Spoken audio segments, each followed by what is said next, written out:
छोटा सा क्लिक, बड़ा सा प्यार, लाइक, सब्सक्राइब और शेयर कर हमें सपोर्ट करें। सोने की चिड़िया, एक अद्भुत और अनोखी परी कथा। बहुत समय पहले की बात है। हिमालय की तलहटी में बसा एक सुंदर राज्य रत्नपुर अपने समृद्धि और शांति के लिए प्रसिद्ध था। इस राज्य की सबसे बड़ी पहचान थी सोने की चिड़िया, जो हर पूर्णिमा की रात महल के बगीचे में आकर बैठती थी।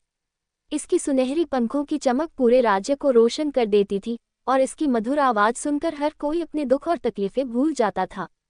लेकिन इस चिड़िया की एक और खासियत थी, इसके गाने से जादुई शक्तियां जागती थीं। ये चिड़िया एक प्राचीन दैवीय वरदान थी, जो केवल उन्हीं के पास रहती थी जो न्यायप्रिय और दयालु होते थे। राजा विक्रम सिंह और उनका परिवार। रत्नपुर के राजा विक्रम सिंह बेहद न्यायप्रिय और समझदार शासक थे। उनके 3 बेटे थे, प्रताप, अर्जुन और राजवीर। प्रताप सबसे बड़ा बेटा, बहादुर लेकिन अहंकारी था। अर्जुन दूसरा बेटा, चतुर लेकिन स्वार्थी था। राजवीर सबसे छोटा बेटा, सरल, दयालु और साहसी था।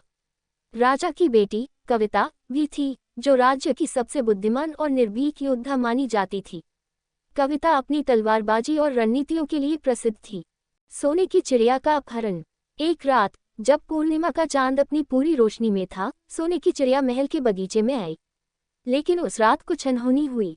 राज्य के पड़ोसी देश के राजा राणा दुर्जन ने जादूगर काली माया की मदद से चिड़िया का अपहरण कर लिया।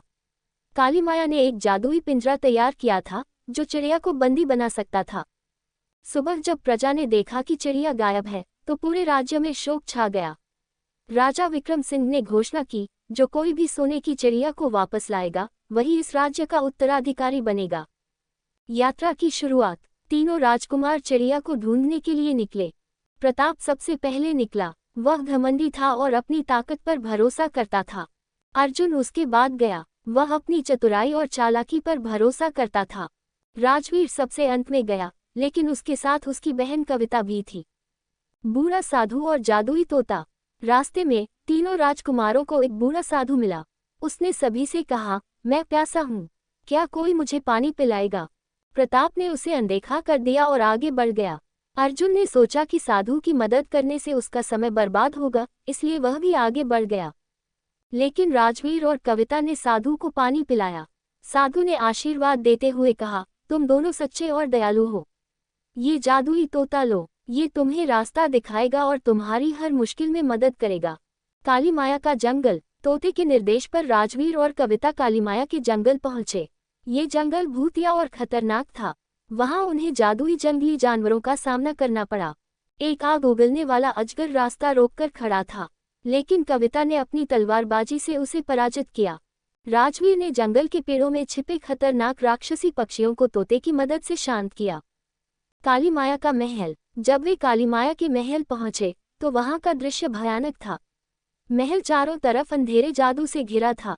चिड़िया एक बड़े पिंजरे में बंद थी और काली माया अपनी जादुई किताब से मंत्र पढ़ रही थी।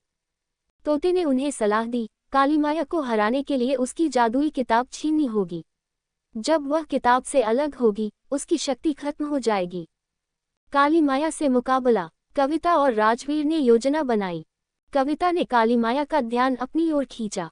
उसने तलवारबाजी करते हुए काली माया को उलझा दिया। इसी बीच राजवीर ने चुपके से जादुई किताब उठा ली।